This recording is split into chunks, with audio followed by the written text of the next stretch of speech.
God bless you सर्वांना. इथं मी टमाटर, कांदे, हिरवी मिरची, लसण, जिरं टाकून छान असं शिजवून घेतलं आणि हरभऱ्याची भाजी साफ करून त्याला छान बारीक बारीक कापून ते पण शिजवून घेतली. कारण तर ह्या दिवसामध्ये ना ही भाजी वर्षातून एकचदा येते म्हणून खाण्याची खूप वेगळीच मजा असते.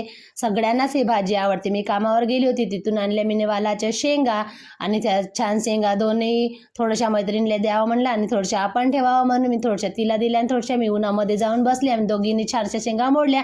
आमचं मोडण्याचं काम आणि ह्या 2 पिल्यांना खायचं काम सुरू होतं. माझी बुलबुल आली शाळेमधून, तिनं आपल्या आणि आपल्या पप्पाचा टिफिन काढून ठेवला.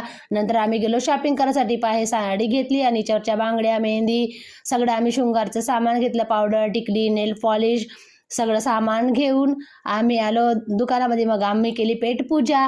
तिथं घेतला आम्ही कॉकटर राईस खाऊन आम्ही आलो घरी. माझा भाऊ म्हणते ताई माझ्यासाठी चाय बनव. मग आम्ही चाय प्यायला, माझी मैत्रीण, मी आणि माझा भाऊ. इकडे पाहत होतो बुलबुलला भेटला तर मेहंदीचा कोण, तिनं काढली आपल्या आता मेहंदी भेटून एक